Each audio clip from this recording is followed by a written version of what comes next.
Mateus, capítulo 26, de 57 a 75, nos diz assim: E os que prenderam Jesus o levaram à casa de Caifás, o sumo sacerdote, onde se haviam reunido os escribas e os anciãos. Mas Pedro o seguia de longe até o pátio do sumo sacerdote, e tendo entrado, assentou-se entre os serventuários para ver o fim. Ora, os principais sacerdotes e todo o sinédrio procuravam algum testemunho falso contra Jesus, a fim de o condenarem à morte. E não acharam, apesar de se terem apresentado muitas testemunhas falsas. Mas, afinal, compareceram duas, afirmando: Este disse, posso destruir o santuário de Deus e reedificá-lo em 3 dias. E, levantando-se o sumo sacerdote, perguntou a Jesus: Nada respondes a estes que depõem contra ti? E Jesus, porém, guardou silêncio. E o sumo sacerdote lhe disse: Eu te conjuro pelo Deus vivo, que nos diga se tu és o Cristo, o Filho de Deus. Respondeu-lhe Jesus: Tu o disseste. Entretanto, eu vos declaro que, desde agora, vereis o Filho do Homem assentado à direita do Todo-Poderoso e vindo sobre as nuvens do céu. Então o sumo sacerdote rasgou as suas vestes, dizendo: Blasfemou! Que necessidade mais temos de testemunhas? Eis que ouvistes agora a blasfêmia. O que vos parece? Responderam eles. É réu de morte. Então uns cuspiram-lhe no rosto e lhe davam murros, e outros o esbofeteavam, dizendo: Profetiza-nos, ó Cristo, quem é que te bateu? Ora, estava Pedro assentado fora do pátio, e aproximando-se uma criada lhe disse: Também tu estavas com Jesus, o Galileu. Ele, porém, o negou diante de todos, dizendo: Não sei o que dizes. E saindo para o alpendre, foi ele visto por outra criada, a qual disse aos que ali estavam: Este também estava com Jesus o Nazareno. E ele negou outra vez, com juramento: Não conheço tal homem. Logo depois, aproximando-se os que ali estavam, disseram a Pedro: Verdadeiramente és também um deles, porque o teu modo de falar o denuncia. Então começou ele a praguejar e a jurar: Não conheço esse homem. E imediatamente cantou o galo. Então Pedro se lembrou da palavra que Jesus lhe dissera: Antes que o galo cante, tu me negarás 3 vezes. E saindo dali, chorou amargamente. Amados, esse texto narra que momento do ministério de Jesus? Narra um momento após a denúncia ou a traição de Judas. Jesus é levado para a presença do sumo sacerdote. Os seus discípulos fogem todos, menos um, Pedro.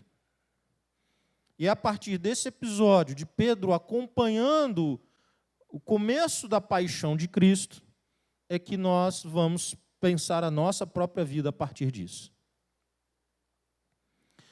Pedro acompanha a prisão de Jesus, esgueirando-se por entre árvores e acobertado pelas sombras da noite. Eles estavam juntos no Monte das Oliveiras, e estando ali, Jesus é traído, Jesus é denunciado, Jesus é levado, e Pedro então vai acompanhando de escondidinho. Ele não foi à frente, não, foi ali, ia até um pouquinho, olhava, enquanto o pessoal andava, ele andava também, se o pessoal parasse, ele ficava à distância. É isso que narra o texto. Pedro acompanhando à distância a prisão de Jesus. Pedro acompanhando à distância o que acontecia ali. É interessante pensar que um dos momentos pelos quais Pedro é mais marcado é exatamente a negação. Entretanto, ele é o único discípulo que acompanha, ainda que de longe, que o texto diz que ele acompanhava de longe, Jesus. Ou seja, o fato da negação se dá ainda por um interesse de seguir a Jesus. Parece uma grande contradição, ele vai para pecar mesmo, entendeu? É louco pensar isso. Enquanto todos correm, enquanto todos têm medo, enquanto todos fogem, Pedro vai, e vai sozinho. Mas ele foi fazer o que lá? Ele foi pecar. E o próprio Jesus havia dito isso a ele, de que ele o negaria, ainda que ele mesmo, naquele momento que Jesus dissera, não acreditasse. Vou dar minha vida por ti eu sou capaz de morrer.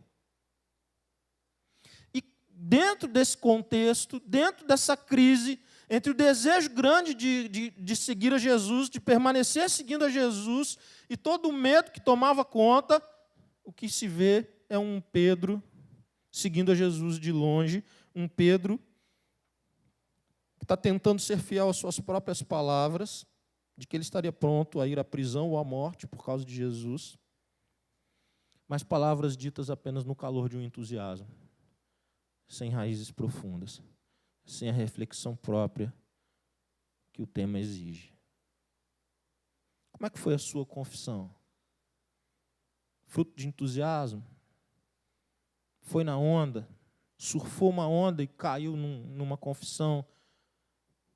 Qual é a profundidade do seu compromisso com Jesus? Qual é a profundidade da sua relação com Jesus? Você segue de perto, ao lado, junto ou de longe? Talvez você possa olhar para a sua vida e até perceber, olha, eu já segui de muito perto, ou eu já estive tão longe. Eu percebo que eu estou aproximando. Não era o caso de Pedro. Pedro, nos últimos 3 anos de sua vida, havia deixado todas as coisas, havia deixado seus afazeres, havia deixado a sua profissão única e exclusivamente para estar perto de Jesus. E agora o texto diz que ele acompanhava Jesus de longe.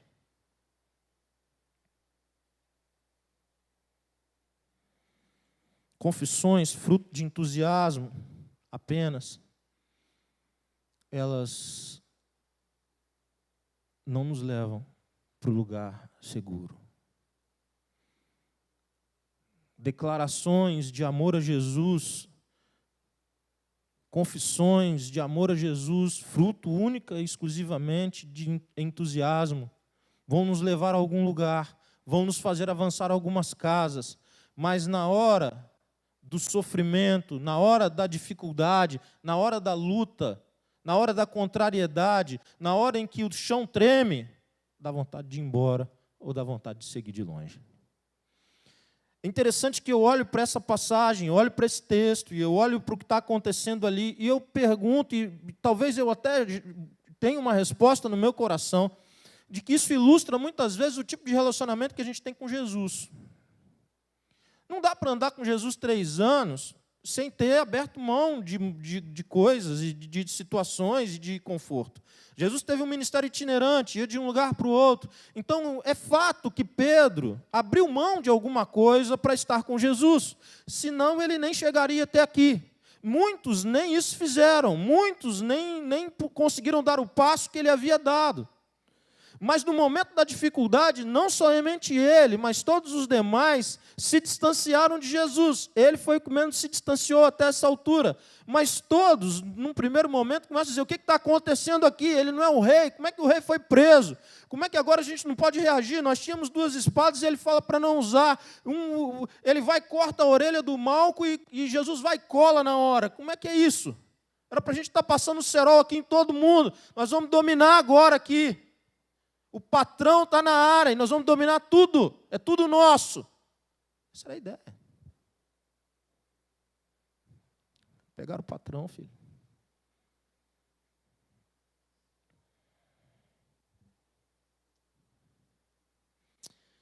Acompanhando aquela situação, Pedro começa a ser reconhecido. Primeiro, uma serva que trabalhava lá na casa do sumo sacerdote diz, olha, estou te reconhecendo. Diz para ele, não diz para ninguém. Olha nos olhos dele e diz, você é um deles, você andava com ele. Não, está enganado. Eu não. Nem sei do que você está falando. Porque quando a gente escolhe andar longe de Jesus, ou a certa distância de Jesus, nós ficamos muito vulneráveis. E essa posição vulnerável começou a fazer água agora. O barquinho de Pedro começou a fazer água. Começa com a situação com a mulher. E o texto é bem legal, vai dando detalhes, que a mulher disse para ele, olhando nos olhos dele, você é um dos caras. Não sou. E ele dá uma dura na mulher e sai dali. Ele vai para um outro ambiente, como se ele saísse daqui e fosse lá para o fundo. E chegando lá no fundo, uma serva diz para um grupo. Ele é discípulo de Jesus. E aí ele aumenta a veemência na negativa. Ele começa a negar com muito mais veemência. Ele começa agora a jurar que não era de Jesus. E finalmente ele começa a praguejar contra Jesus. E no final as pessoas dizem, nós temos certeza que você é um deles, que você fala igual a eles. Você é galileu. e que talvez fosse a semelhança mais tênuezinha, a menor semelhança, mas ainda assim estava lá. Porque quando a gente caminha de longe, quando nós não assumimos uma relação com Jesus, que Jesus se torna o centro de fato, que nós estamos com Jesus no meio da luta, no meio da dificuldade, quando o chão treme, é isso que acontece. Nós damos passos para trás, nós queremos retroceder, nós nos tornamos vulneráveis e nós começamos a negar aquilo que era a razão da nossa existência. Por isso que é um grande risco querer manter uma aparência de crente, um jeito de crente, uma forma de crente, sem de fato uma caminhada profunda, honesta e de perto com Jesus. Até porque Ele não espera de você nem de mim nenhum tipo de perfeição. Porque o único perfeito da história é Ele.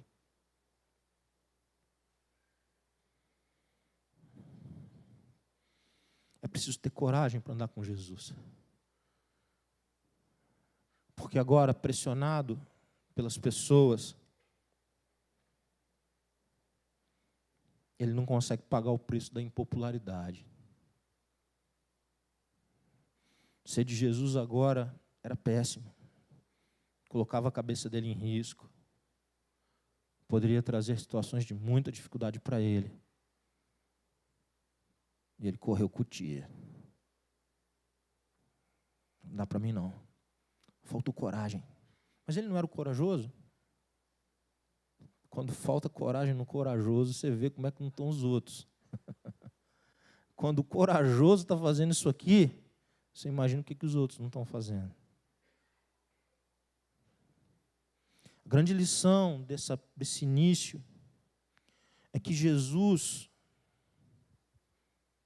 cumprindo a missão de ir à cruz e salvar, ele meio que frustra a expectativa dos discípulos. Você já ficou frustrado com Jesus?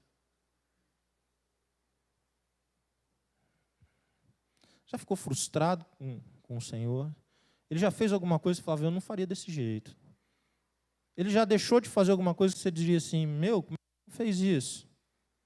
Você já teve alguma expectativa grande de que algo ia acontecer e aconteceu exatamente o contrário, e o contrário foi terrível para a sua vida? Você já teve a expectativa assim de, é agora que eu sou promovido, e aí chega a conta para você, ser mandado embora? Não. É mais ou menos isso. É disso que a gente está falando. Porque quando eles se frustraram com a ideia de que eles iam dominar o morro, ninguém ficou, nem o corajoso. Ninguém quis ficar perto. Ninguém quis ser identificado como alguém de Jesus, alguém que caminha ao lado de Jesus, alguém que é discípulo de Jesus. E é fácil a gente ficar dando pedrada em Pedro e todo mundo aqui. Mas talvez nos seja mais útil avaliar em que lugar nós estaríamos. Será que nós teríamos dormido na hora da oração? Pedro dormiu. Será que a gente não ia querer pegar a espada e resolver do nosso jeito? Ele quis pegar.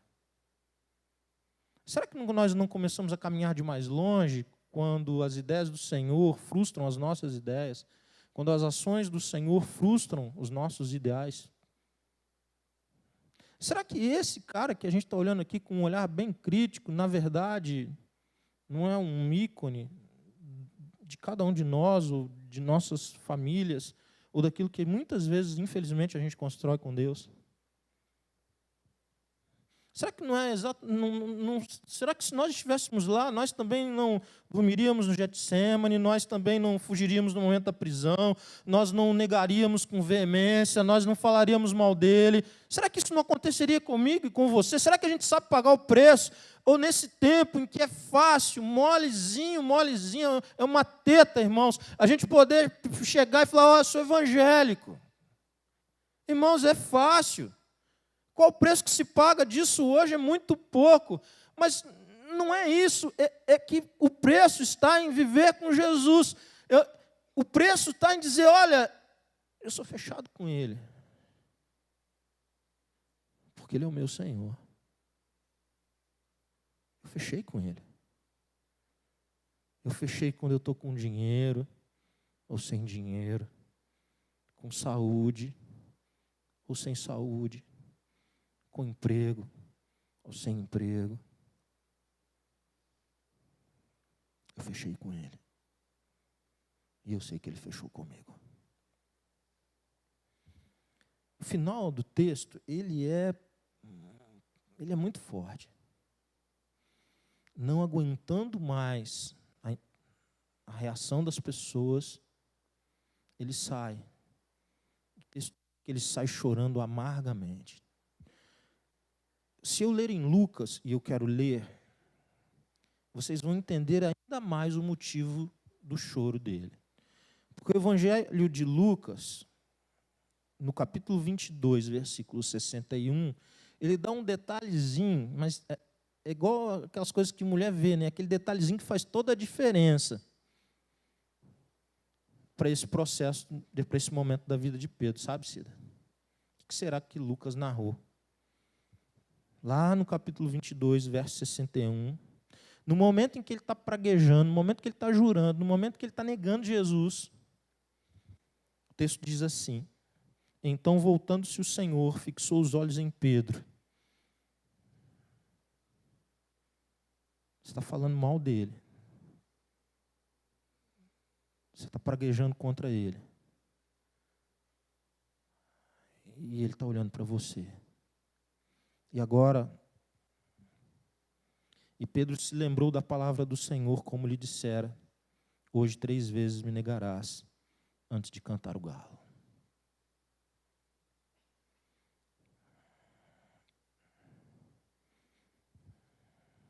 Ele sai para chorar os seus pecados.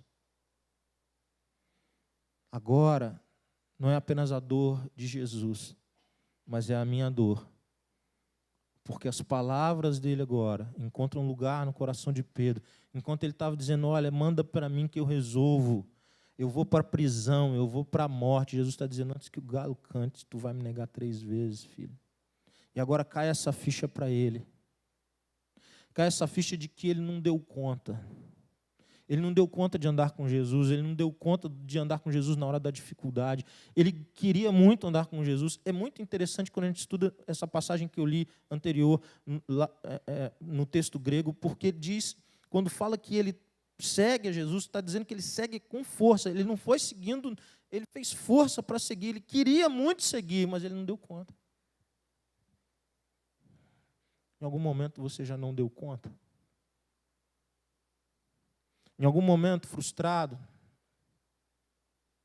com alguma decisão do Senhor sobre a sua vida, você chutou o balde.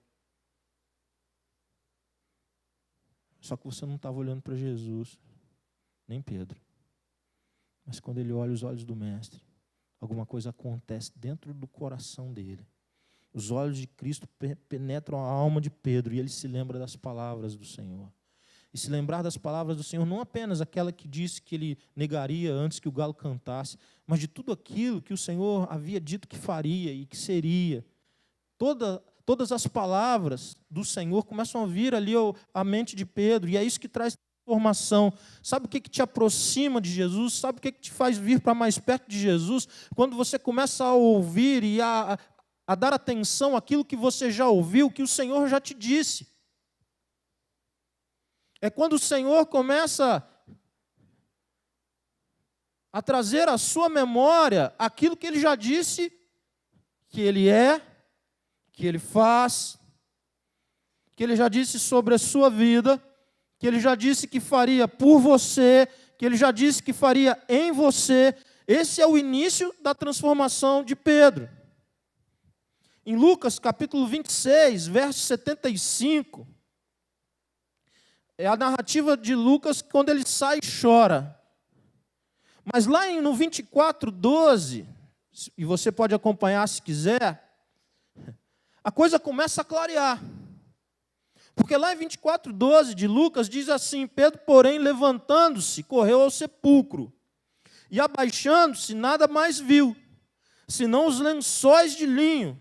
Retirou-se para casa, maravilhado do que havia acontecido. Agora não é mais sexta-feira, é domingo.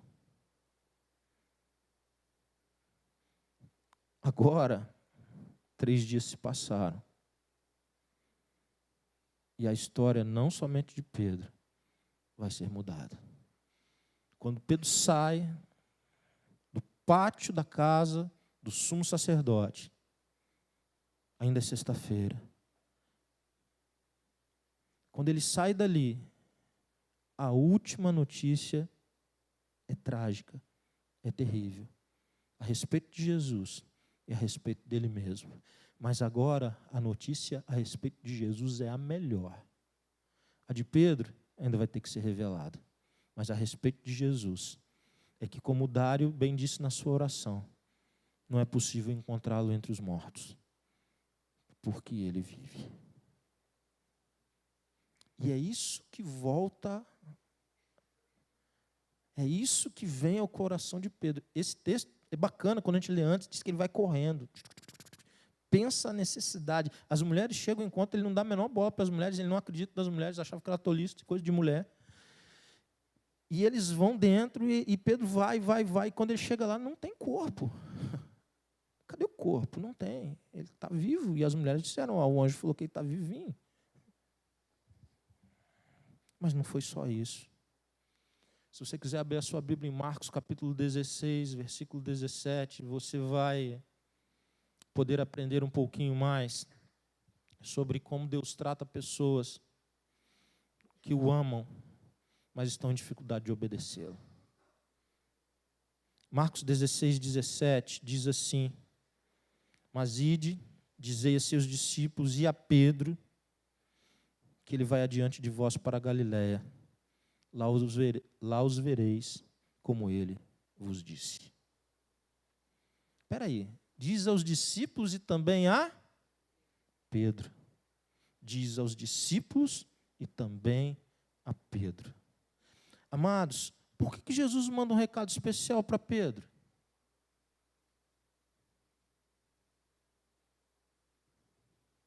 Por que será, né? O recado, fala para os discípulos irem lá, ele não era discípulo. Ele não tinha caminhado, ele não era o principal líder dos discípulos, inclusive. Não era Pedro? O cara que fazia, que acontecia. Por que não bastava dizer, estou lá, vou encontrar com vocês lá, bora lá. Por que não bastava isso? Porque Jesus tem cuidados especiais com as nossas vidas, e Ele tem palavras específicas para nós, dentro do nosso contexto. Porque o Senhor tem atenção especial. Porque o Senhor nos olha com um afeto tão grande, que Ele é capaz de nos distinguir num recado como esse. Diz aos discípulos e também a Pedro, porque vai que Pedro está pensando que ele não é discípulo mais, né? E ele poderia dizer, não, isso aí é para o pessoal que ficou firme, que não negou, que não ouviu o cantar do galo. Isso não é para mim. Vai lá, galera, valeu. Um abraço meu para ele. Mas eu já não posso ser contado como um. Vai lá, galera. Estou felizão, mas não é mais para mim. Só que Jesus não permite isso. Jesus é muito claro. Pedro, eu quero você. Eu quero olhar nos teus olhos. Eu quero ter um momento com você. Pedro abriu mão de Jesus. Mas Jesus não abriu mão de Pedro. O texto continua, irmãos. As narrativas vão continuando. E você já sabe o que vai acontecer lá em João 15. O que vai acontecer em João 15? O encontro entre Jesus e Pedro. Sabe por quê? Porque Jesus cumpre promessa. Cumpre a palavra. Vão para lá e vão me encontrar lá. Tá bom. Ele encontra mesmo. Quando chega lá, vai ser o primeiro momento que Pedro vai ter com o Senhor Jesus.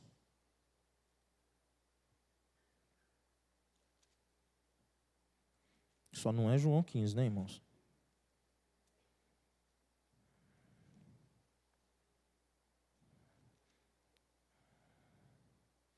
Bora lá. É o último capítulo de João, 21. Eu acho que o texto anterior que eu citei também está errado, tá, irmãos? Eu acho, mas vocês têm certeza, né? Aleluia. Os irmãos dizem amém para isso, né? Vê que a gente está junto. Eu digitei errado aqui a sequência. Mas vamos lá para João 21. Lá no versículo 15. Depois de terem comido, perguntou Jesus a Simão Pedro: Simão, filho de João, amas-me mais do que estes outros? Essa pergunta é muito legal. Irmãos, tinha sido a resenha de Pedro, a palavra de Pedro. Ainda que todos te larguem, eu posso ser preso e eu morro por ti. Ele se colocou numa situação de comparação, comparando-se acima dos demais. Aí a pergunta que vem para ele é essa: amas-me mais do que estes? Respondeu: sim, Senhor, tu sabes que te amo. Apacenta os meus cordeiros, foi o que respondeu Jesus. Tornou a perguntar-lhe pela segunda vez: Simão, filho de João, tu me amas? Ele respondeu: sim, Senhor, tu sabes que te amo. Disse-lhe Jesus: pastoreia as minhas ovelhas. Quantas vezes João tinha negado? Pela terceira vez, o Senhor vai perguntar para ele: Simão, filho de João, tu me amas? Pedro entristeceu-se por ele ter dito pela terceira vez: tu me amas? E respondeu-lhe: Senhor, tu sabes todas as coisas, tu sabes que eu te amo. Jesus lhe disse: apacenta as minhas ovelhas.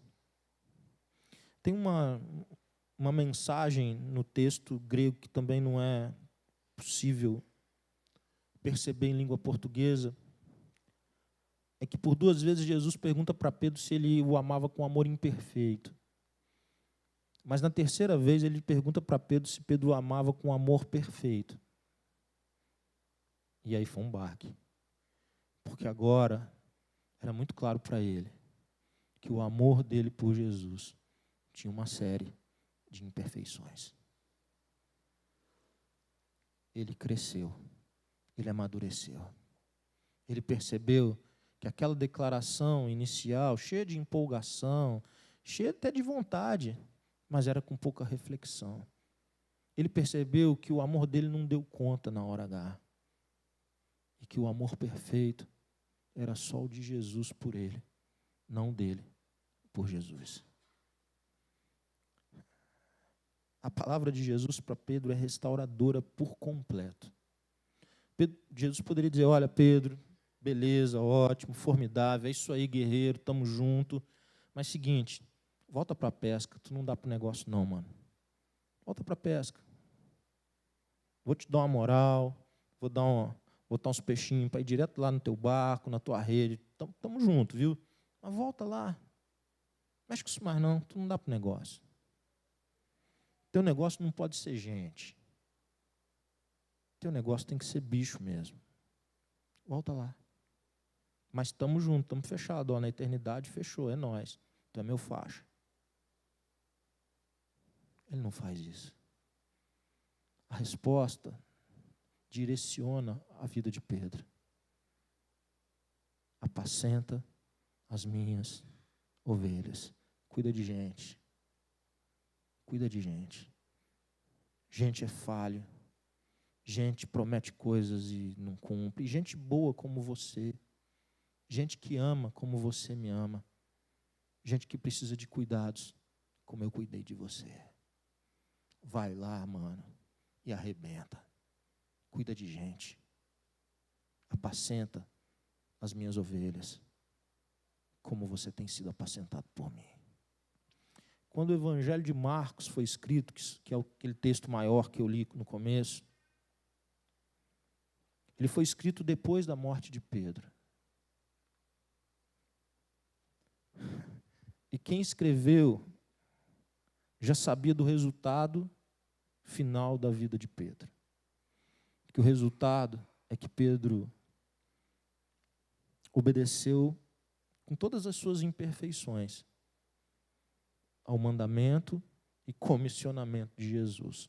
Ele não quis voltar para uma vida anterior. Ele não abriu mão de fazer cumprir na vida dele o que o Senhor havia dito. E o final disso é que ele foi morto. E ele foi morto da forma mais honrosa que um cristão poderia morrer nos dias dele. A tradição conta que ele foi morto crucificado e pediu para que o fosse de cabeça para baixo. Ele teve a morte do seu Senhor, porque ele viveu para a glória do seu Senhor. Não dá para falar de Páscoa sem falar de tomar a sua cruz e seguir. Porque para apacentar ovelhas, cordeiros, cuidar de gente, você vai ter que tomar a sua cruz todos os dias. Ou vai escolher caminhar de longe. Quem caminha de longe é quem não quer tomar a cruz. Está de pertinho quando tem bênção. Quando está tudo favorável, está tranquilo, está favorável, está com Jesus. Mas quando o bicho pega e tem que tomar a cruz, aí, mano, é melhor correr. O que Pedro aprendeu é que Jesus não abre mão. O que Pedro aprendeu é que vale a pena estar com ele toda hora, o tempo todo. O que Pedro aprendeu é lição para a minha vida.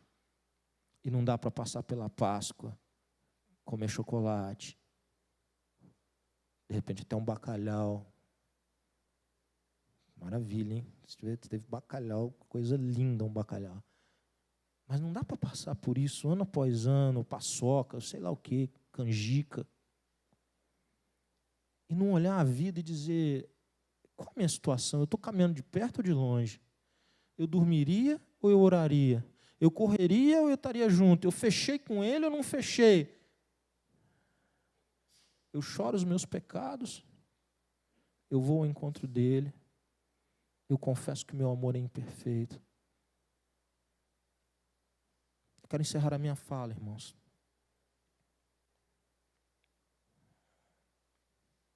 E eu quero encerrar a minha fala desafiando você.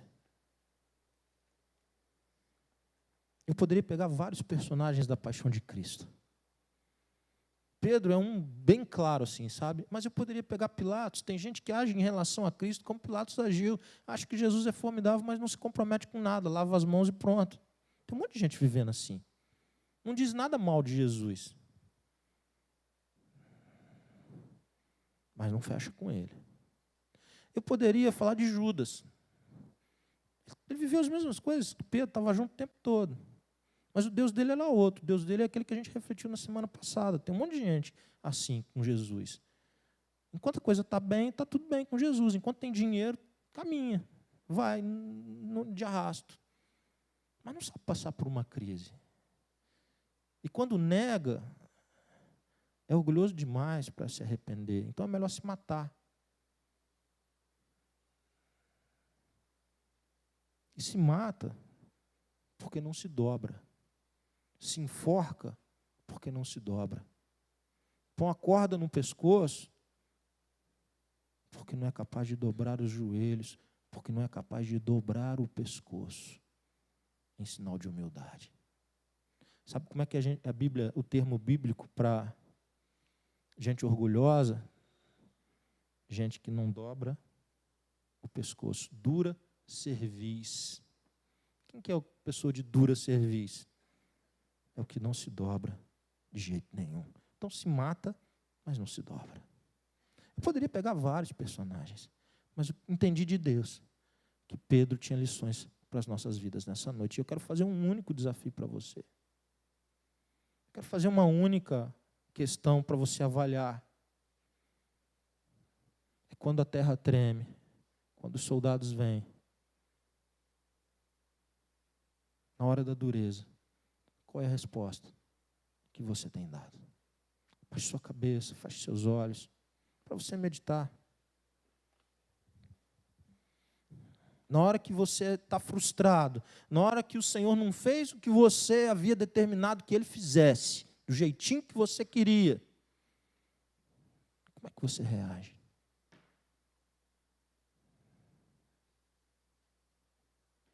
Na hora que os seus sonhos se frustram, Pedro estava muito frustrado. Qual a sua reação com Deus? Na hora que é impopular ser de Jesus, no ambiente que é impopular ser de Jesus, você é de quem? No ambiente empresarial, onde é muito impopular ser de Jesus, lá na pelada, é muito impopular ser de Jesus, você é de quem lá?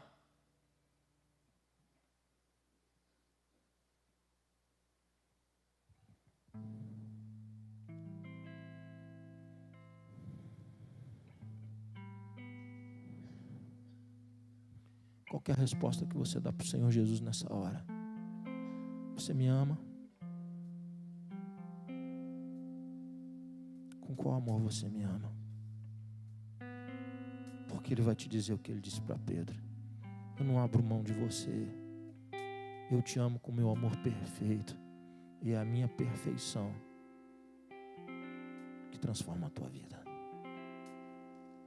Você quer renovar a sua fé nesse Senhor nessa noite?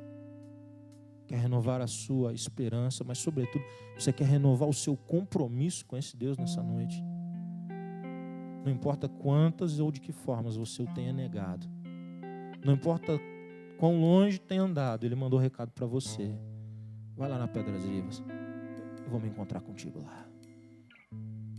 A última palavra não precisa ser de derrota, a última palavra não precisa ser de negação, a última palavra não precisa ser de frustração, porque Deus tem renovo para a sua vida. Alguém nessa noite deseja erguer um dos seus braços e dizer: Deus restaurou a minha vida, Deus está restaurando a minha vida nessa hora, pastor. Eu precisava dessa palavra. Deus abençoe sua vida, pode baixar o seu braço. Alguém mais? Deus abençoe sua vida, glórias ao Senhor. Deus abençoe vocês, jovens. Deus abençoe lá atrás, louvado seja o Senhor. Deus abençoe você, querido. Deus tem propósitos para a sua vida, assim como tinha para a vida de Pedro. Pode abaixar seu braço. Alguém mais? Deus abençoe você, querido. Deus abençoe. Alguém mais nessa noite? Quero orar por você. Eu quero agradecer a Deus. Deus abençoe sua vida. Louvado seja o nome do Senhor. O túmulo está vazio, gente. Ele está vivo fazendo obra. O túmulo está vazio. Ele vai te chamar pelo teu nome. O túmulo está vazio. Ele vem ao encontro. O túmulo está vazio. Ele reina. Pela última vez nessa noite, alguém nesse lugar pode dizer: pastor, essa palavra veio ao encontro do meu coração e transformou a minha mente, o meu jeito de pensar, mexeu comigo aqui dentro. E eu sei que foi Deus, foi o Senhor não. Alguém mais nessa noite? Ergando seus braços. Deus abençoe sua vida. Alguém mais? Deus abençoe tremendamente sua vida, querido. Louvado seja o nome do Senhor. Alguém mais nessa noite quer dizer: Deus, muito obrigado, porque o Senhor mexeu comigo. Deus abençoe sua vida. Eu vou orar com você. Pai,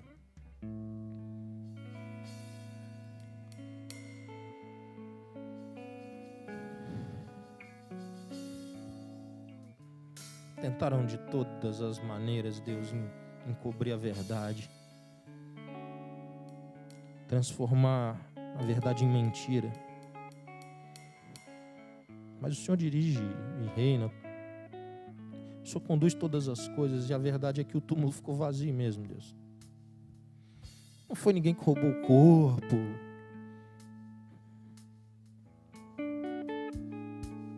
A verdade é que ele está vivo. E ele está tão vivo que ele incomoda um monte de gente. Porque a luz é um problema para quem quer andar nas trevas. Porque a verdade é um problema para quem quer viver na mentira. Quem quer viver apenas uma religiosidade. Para quem quer andar de longe com Ele. Porque não dá. Diante do que o teu filho fez, Não dá para ficar de longe. Ficar de longe é virar as costas. Ficar de longe leva para onde levou Pedro, para onde levou Judas, para onde levou Pilatos. Mas a graça do Senhor encontrou Pedro, transformou. E aquilo que era derrota transformou em vitória. Aquilo que era perda se tornou em ganho. Aquilo que era uma baita de uma imaturidade se transformou numa bênção de um cara maduro que foi adiante. E chega lá em Atos, Deus, ele está tão pleno da tua presença que ele começa a pregar com tanta ousadia. E aqueles que ele teve medo, aquela gente que ele teve medo, e ele ficou falando mal de Jesus, foi conegando Jesus, ele vai olhar aquela gente nos olhos e ele vai pregar um sermão com tanta ousadia, Deus, que tanta gente vai se render aos pés do teu filho pela instrumentalidade dele. Porque quando a gente está fechado com o Senhor nos reveste de poder e de autoridade, e muitos estão desejosos de reencontrar isso em suas vidas, Deus. Tem muita gente aqui que já viveu esse momento de plenitude mesmo. E eu rogo que o Senhor complete essa obra, Deus. Traz de volta, assim como o Senhor fez com Pedro, traz de volta para o centro da tua vontade. Muito obrigado, porque a última palavra é de vida, porque a última palavra é de vitória, que o maior inimigo, o inimigo que seria invencível para nós, o Senhor Jesus foi lá e tirou o ferrão, não tem mais veneno. Muito obrigado, Deus, porque a gente pode ter uma vida abundante aqui, uma vida plena, uma vida com significado, mas a gente pode olhar para frente com esperança. Esperança de estar contigo por toda a eternidade. Muito obrigado pela obra feita no coração de muitos nesse lugar, nessa noite. Que o amor de Deus, nosso Pai, a graça salvadora de Jesus, as doces consolações do Espírito Santo de Deus sejam derramadas de forma viva, rica e abundante sobre a sua vida, sobre a sua família, sobre todo o povo de Deus. Amém.